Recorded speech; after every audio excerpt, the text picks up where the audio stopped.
Welcome back, everybody. Well, I felt a little bit left out having to be on the dashboard, but I could see every time I visited a group how much diligent work was going on and how the professionals in this workshop really care about what they do. As an outsider, it's an absolute privilege to see it. We're going to not be able to do the detailed blow by blow of everything that's gone on in this session, but we have the detailed record from the work, the facilitators and the notes.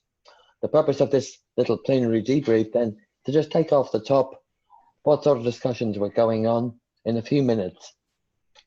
So we'll hear very briefly from each of the groups. From Dom's group, I'd like you to tell us about your discussions at the individual and family level in the next couple of minutes if you could. Feel free to share your whiteboard if you want to, but we'll keep it to 2 minutes or so.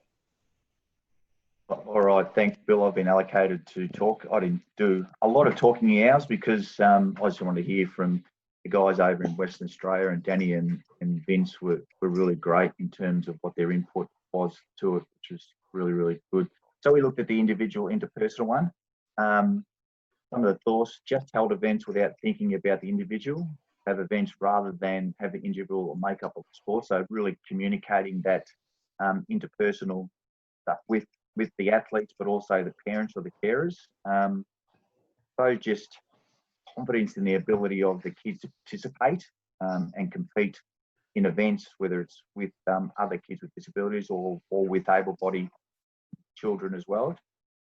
Knowledge that there are opportunities available. So that one sort of turned around whether the kids or the parents knew there were opportunities available out there for them to be able to participate in athletics. Was an issue or a barrier that maybe we're not communicating it well enough. The lack of sustainability around events and programs, so be able to sustain them for a long period of time if we have the funding or resources to be able to put into them. The skilling up of people and resources to facilitate these opportunities. So obviously Little Athletics and athletics is concerned a lot around volunteers and people having the knowledge and also being supplied with the resources to be able to provide these opportunities. So limitations there. At the family level, careful not to create a gap between able bodies and children with disabilities. So obviously when we talk about children with disabilities, there's an expectation there, but also not to leave those able-bodied kids out of the picture, out of the framework as well, having an understanding of what they see as them participating in the sports as well. Obviously, as an organisation, we need just a better understanding of how to support the families and the kids that want to get into this sport. Sometimes parents with children with disabilities do more than able-bodied children, particularly about classifications. I think that one. What that one was about? Sorry, that was. I can just fix that one quickly. It was just that the parents of children with disabilities are often know more about the classifications and things like that and are more involved than parents of children with able bodies. Yeah, so sometimes we're talking about sometimes parents have a really good knowledge of around the classification as compared to maybe people at the centres or other people that might be involved in running competitions or running centres. And that's got to be a lot better in terms of what they know and what they're able to help them with as well. Types of disabilities, limitations due to accessibility and resource. So we started to get into another level in terms of the community and what's available at particular centres to be able to accommodate the kids with disabilities, especially when you look at examples like wheelchair access and so forth, and having a better understanding of what funding there might be out there to be able to change these things and how much you can actually get done. Social norms has been changing for better, but dictated resources available, but investment generally dependent on number of participants. So again, changing the social norms out there and what people can and can't do and get access to is always a challenging thing as well. Fabulous. Obviously, there's probably other contributions to that particular level from the other groups. We won't do it now. We'll get it in the reporting back from our facilitators in the record. Now I'd like to go to Luke's group and I'd like you to tell us about your discussions on community, Luke.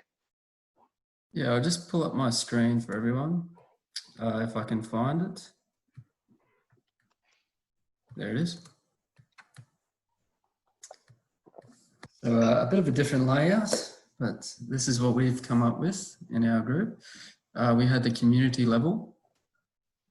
I think a big thing to come out of it was cooperation between, I suppose, the different levels of the community, whether that was disability organisations in the community, their relationship with LAA centres, schools, and even regional councils, was perhaps something that really came out at this in our discussions. With that was, I suppose, this idea of sharing expertise between different organisations. So a good example being this type of project, and how LAA centres can leverage relationships with the university sector, or sport academies, institutes, to improve and share knowledge, but also to change their practices, I suppose. Something to come out was disability forums and meetings. And I suppose another theme, not to touch on all of these, but another theme was the location or region. So for example, how public transport might be different at different regions in Australia, how that affects children's ability to participate in even classification events, that they're not always catered towards people in some regions, which might make it hard for children in regional areas, for example, to actually participate in little athletics. I think that sort of sums it up. There are probably a few other points there that we can talk about, but I might leave it there. That's brilliantly done. Thank you, Luke. Again, other groups will have more to add there. We won't lose that. That's captured. Brilliant, that group. Thanks so much. We're going to go to Glenn next. Glenn, if I can push the friendship, what I'm going to ask you to do is to first talk about the organisational level, but then also go on to talk about policy. So a bit of a double whammy in about 4 minutes. Over to you. You're on mute, Luke. Glenn. Sorry, I was just handing off to Anthony. No worries. Thanks, Glenn. If you could kindly put it up on screen so I know what the heck I'm talking about, that'd be good. I was in that group. I know what sort of things you were talking about. Brilliant work. All right. Very quickly, organisational influences. Yeah, inequities exist in point of entry into LAA for kids with disability.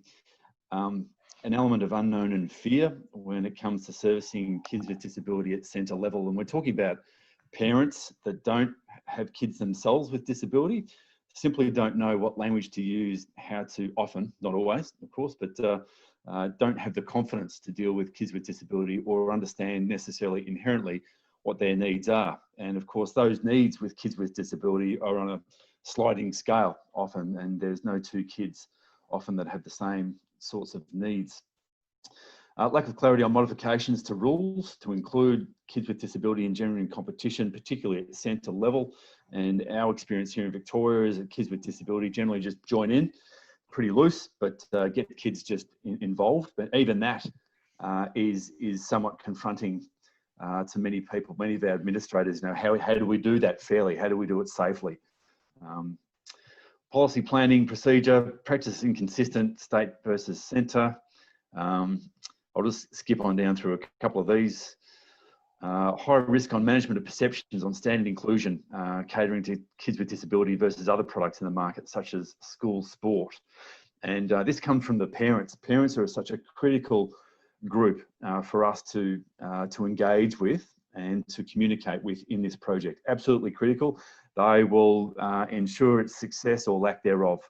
And they can constantly make comparisons between our sport and other sports, or our sport and another agency running athletics as well, such as school sport. And they'll very, very quickly let you know, in no uncertain terms, whether they think the grass is greener in Little Aths or whether the grass is greener somewhere else.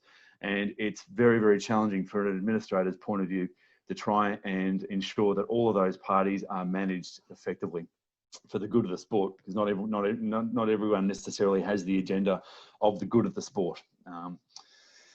and that goes for anybody. Growth of little athletics participation from kids with disability communities occurring through word of mouth, like it does with all kids. For the most part, I think most associations, state associations, would agree that word of mouth advertising is the most powerful way of getting kids into our sport, and that's absolutely inclusive of kids with disability. Very, very tightly connected community. So on that note, Bill, we might move on to the level 4, I think, was the other one that you wanted. Please, Anthony, you're doing a great job. All right. Okay. The overall social inclusion policy framework. There's a lot of purists in our sport, very, very strong connection to tradition, and ensuring that we protect the sport for what it is, because it served us so well. But how do we overlay that with new potentially sets of rules for new cohorts of members potentially, or additional cohorts of members? How do we do that, carefully and respectfully, and so that we don't lose the fabric of what the sport actually is and what it's done and what it stood for a long time? Societal expectation that the faster or strongest kid is the winner. Limited acceptance of different ways to win. The whole notion of first past the post versus those kids that will are successful based upon achievement of personal best, versus another model that say the professional foot running uses, where they have a handicap type system. Once again, a new set of rules. We want to be very, very careful in overlaying those set of rules to our traditional sport as we know it. Societal hunger to be the best versus being your best. What else? The last point up there, need to influence the societal acceptance of choice for children with disability on how they will engage and compete. And a few others over there I've deliberately skipped over there, Bill, for people to read and digest in their own time. Brilliantly done, Anthony. Thank you so much. That concludes the plenary feedback. I have to say, commendations to everybody. What a skillful group of facilitators, and what a fantastic group. I'm just full of admiration for the work I've seen today, and it's one of the best workshops I've been proud to be a part of. With that, it's my privilege to hand back to Simone. Simone, I haven't given you as much time as you would have liked to do the wrapping up, but over to you. Bill, I'm known for being succinct and not using too many words. I haven't heard that. No, but I will try. So thank you all very much for being involved. The next steps, very quickly, obviously there's a bit of work to do to digest everything that people have contributed and put together and build a systems map that reflects all of your contributions today. As we said, we've got one that we had done from an academic perspective and with contributions from Andrew and a couple from the sport. So we're going to see what they look like, and we will share those with you and share the exercise of getting to a final systems map of all of the influences at the different levels. And it will also then identify from this project which are the ones that we're picking off to attack in this project. It will also then leave us that platform of, okay, well, what next? And we'll come back to you with that, which will hopefully be some more consultation. Primarily, there's going to be connection with each of you about collecting some baseline data, getting some information from you about children with disabilities that you know are already registered in the sport, and starting to measure the impact of this as we go forward. So we'll be after some contributions from you about some numbers, and consulting with you about how it is we then engage with children with disabilities and their families and those in the mainstream about this project going forward. So we'll connect with you about how and who we should connect with to have some of those forums, surveys and interviews. So they're the next steps that I think that are important to understand from now. Any questions from anyone about today or about those next steps forward? Or anyone would like to contribute before we finish up? Can the facilitators make sure they send their files to Simone and myself? And I might just, that just reminds me, Bill, I might just say, if there are times, because now this, I know this is always on your radar, but now that you know that there is this process happening, if things happen in the conduct of your organisations that you think that you'd like to tell us about, please be in contact. Don't wait for a forum. Don't wait for us asking you. please share them. You know where to get Andrew. And I think you can probably find me pretty easily too. Please tell us about things and or if we can help along the way. So if this can be on your radar, that would be really, really good. And I suppose, and we do know there's some capacity issues out there to get things done and different priorities. So along that lines, if you need some assistance with that, get in touch with myself, Glenn, and we're here to help, that's for sure. So I know there's some really great work getting done out there. We don't want to have to reinvent the wheel, but we obviously want to help and work together on this. Yeah. Very good. Thank you, Andrew. Excellent. So unless anybody has anything else, I think we can wrap up for today. And thank you all very much for giving up your time and making, again, a valuable contribution. And I look forward to talking to you all again, which I'm sure that I will sooner rather than later, particularly about this project. Can I just thank also Bill for driving this and driving the systems map approach. Thank you very much, Bill. This has been an invaluable experience for all of us, and he's done a lot of hard work in making this look as seamless as it did today. It takes a lot of work behind the scenes, so thank you very much. Thank you to Katrina for joining us, and to each of the facilitators who did the scribing and agitating this morning. Thank you also. And thanks, Andrew. See you all soon.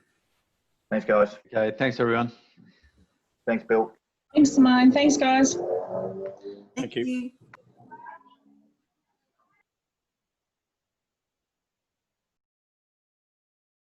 Yep. Glenn could have stayed on. I know. Where is he texting? He's got to work out this. Andrew, that was pretty damn good. Yeah, I think it went well. We're still recording, by the way, so be careful. Don't be rude about anybody, especially your guests from Sydney Uni. It's always an interesting one. I mean, I didn't contribute a lot in our group because